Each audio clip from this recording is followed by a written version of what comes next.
are a true champion. Tail of the tape brought to you by Nitro, the official sports supplement of the UFC, found at nitro.tv. Look at this. I mean, nearly 14 feet tall, over 520 pounds. This is truly a battle of the giants for the biggest belt of them all, the heavyweight championship. Bruce Buffer. Ladies and gentlemen, this UFC championship bout is sanctioned by the Nevada State Athletic Commission with Dr. Luther Mack, Chairman. Our judges at Octagon side are Cecil Peoples, Abe Bellardo, and Tony Weeks. And now, it's time for the Battle of the Giants.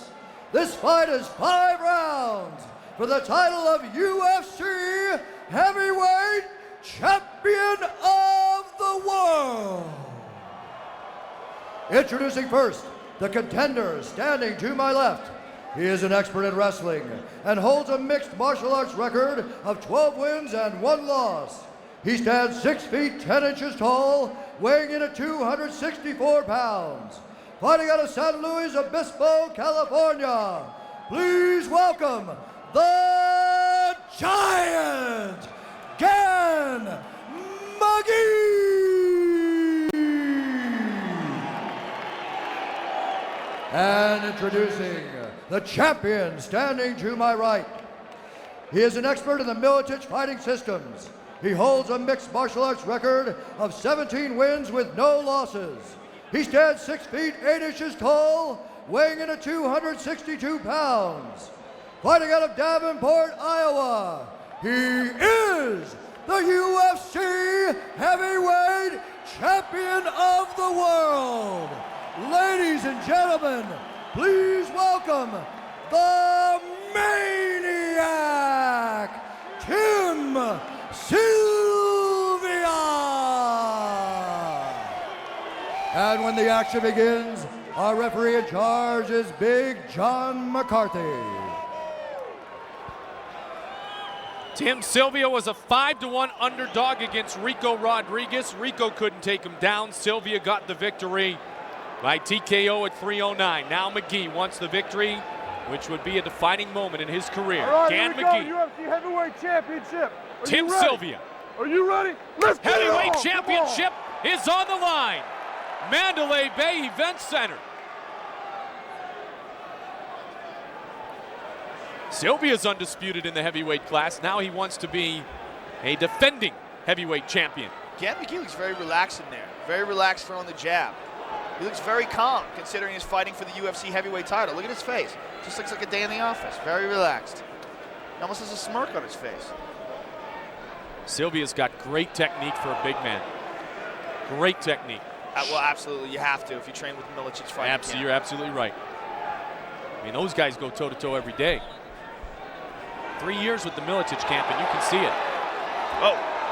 Remember, McGee's wrestling is excellent, but we kind of think we're going to see a slugfest here. A lot of those guys from the pit, they have that style. Excellent wrestlers who are good strikers. Keep you standing up. You can't take them down. And when they stand up with you, they blast you. Nice. Nice right hand by McGee. You just described Chuck Liddell, didn't you? He's very relaxed, though. Keeps his hands down. His hands are very low, which is probably not the best idea. Tim Sylvia's got a vicious right hand that he showed against Rico Rodriguez.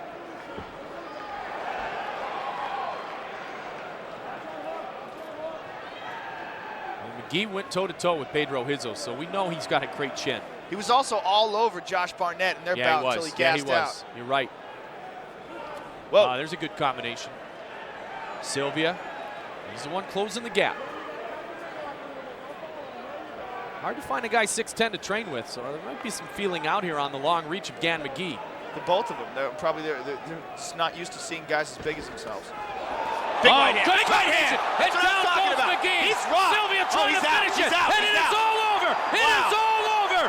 Tim Sylvia defends his belt and does it quickly. He's out bad. He's still out. His neck is up. Tim Sylvia with a big right hand has knocked out Gan McGee. Wow.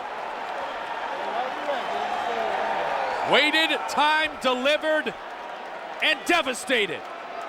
Like I was saying before, Gan McGee looked very relaxed. His hands were down low, which probably isn't the best idea when you're facing a guy with that kind of right-hand power. I guarantee you one thing, Tim Sylvia will never be a 5-1 underdog for anyone ever again. Yeah, bring on Fedor now. Pride heavyweight champion. No kidding, huh? That's the man in the heavyweight division right now, ladies and gentlemen. Let's take a look at that big right hand. Bam! That's it, on the button. The first one rocked him, the second one on the button. You notice when they were standing, he's just out there. Big John McCarthy wisely wrestles him away and rescues him. See, Tim Sylvia has a much more classic boxing style with his hands up, protecting himself. The first right hand rocked him a little, but the second one right on the button, and McGee goes down. And Sylvia finishes. There's a reason why guys keep their hands up and their shoulders up and their chin tucked down. Tim Sylvia had the classic boxing stance. Gan McGee was very loose and open, and he paid for that. Bring on Fedor, huh? Absolutely. Pride heavyweight champion Emelianenko Fedor is considered one of the best heavyweights in the world right now. But I gotta think right now, Tim Sylvia would have an advantage over him. There he is. Shaq Daddy's in the house. Somebody teach that guy how to fight. And he's sporting the UFC hat. And the crowd loves it. They are on their feet at the Mandalay Bay. Shaq has arrived. So see, now what did I say? If you're looking for somebody who's big, bring in the NBA, and here comes Shaquille O'Neal. Teach Shaq how to spar. Oh my. Well, didn't he do it in Kazam or whatever? Wasn't he sparring there? I think that's real. You know what? You're right. That was a movie. That's an excellent point. Bruce Buffer's all about reality. Ladies and gentlemen, we have a winner by knockout in round number 1 at 1 minute 54 seconds. For the winner, and still the UFC heavyweight champion of the world, the Maniac, Tim Sylvia. Eddie Bravo with the champion. I'm here with the UFC heavyweight champion, Tim Sylvia. Tim, congratulations on a phenomenal victory. How does it feel to finally prove you are the #1 heavyweight in the world? Well, first of all, I got a long spiel, okay? So get ready. I need to thank Joe Gold, Foreign Contact Fighter, InternationalSportswear.com, Fairtex, Rock Hard Nutrition, K's and Supplements, Westlake Mortgage, my team, of course, Militich Fighting System, my chiropractor, Mark Schmall. I want to thank all the guys up in Utah, Walt Bayless Combat Jiu-Jitsu. I had to go up here and train in the altitude. My main man, Jeremy Horn, was by my side the whole time, getting me ready for this fight. I love all the guys here. All the fans here, I had a huge, huge crowd, and I believe that's them right up there. I want to thank them all. They're all maniacs, man. Everybody back in Maine, Ellsworth, Eastbrook, Waltham, Franklin, all my friends back in Iowa. I love you all. Quad City Accelerations. Okay, we're gonna take a look at the end of the fight. This is the big right hand, the drop scan. We just made sure we kept our hands up. We knew that I was a better striker than him, and he tried his shot. I underhooked, shucked him to the side. When I saw when I hit his chin, I knew he buckled. I jumped on him again to establish the knockout. All right, congratulations once again. How about a big round of applause, gentlemen, for the UFC heavyweight champion, Tim Sylvia. 1 second, I want the mic. All right. Tim wants to say one more thing. Yeah, there's a lot of talk about Pride being better than the UFC. Rico went over there, showed him a thing or two. Bring Pride on. Wherever they are, I'll take them on, I don't care. Bring on the best heavyweight. Let's see what they got, baby. All right, congratulations one more time, Tim. Back to you, Mike and Joe.